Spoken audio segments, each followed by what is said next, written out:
The Lord be with you. A reading from the Holy Gospel according to Luke. Glory. At that time, Jesus said to his disciples, "When you see Jerusalem surrounded by armies, then know that its desolation has come near. Then let those who are in Judea flee to the mountains, and let those who are inside the city depart. And let not those who are out in the country enter it. For these are days of vengeance, to fulfill all that is written. Alas, for those who are with child, and for those who are nursing in those days, for great distress shall be upon the earth, and wrath upon these people. They will fall by the edge of the sword, and be led captive among all nations.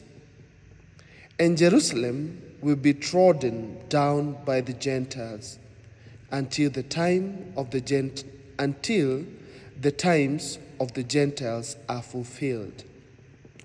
And there will be signs in the sun and moon and stars, and upon the earth distress of nations in perplexity at the rolling of the sea and the waves, men fainting with fear and with foreboding of what is coming on the world. For the power of the heavens will be shaken. And then they will see the Son of Man coming in a cloud with power and great glory. Now, when these things begin to take place, look up and raise your heads, because your redemption is drawing near." The Gospel of the Lord.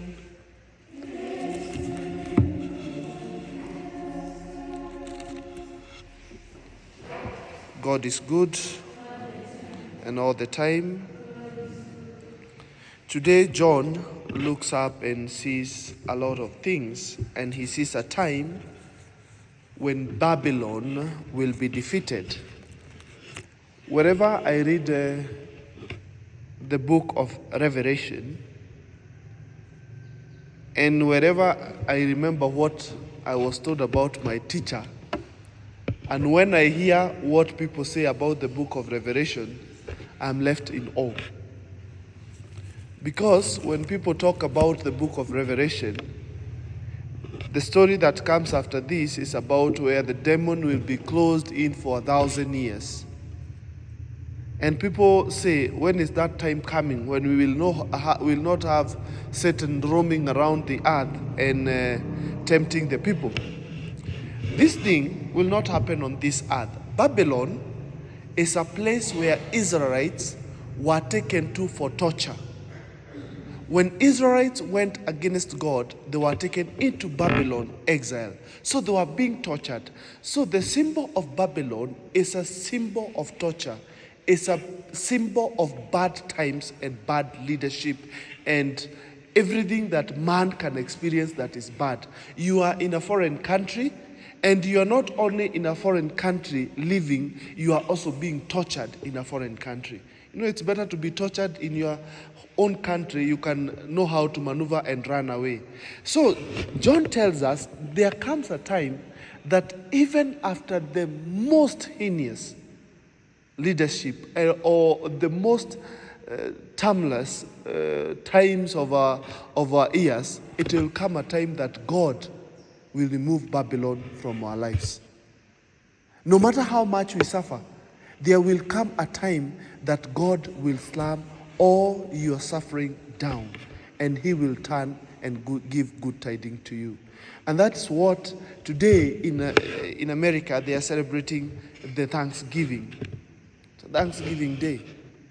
And it is the biggest of all the feast. It's bigger than Christmas, bigger than Easter, bigger than Halloween, bigger than any other. It's one of the biggest. It's called the Thanksgiving. In our psalm, we have heard that we shall come to the altar or to the supper of the Lamb, which is the altar.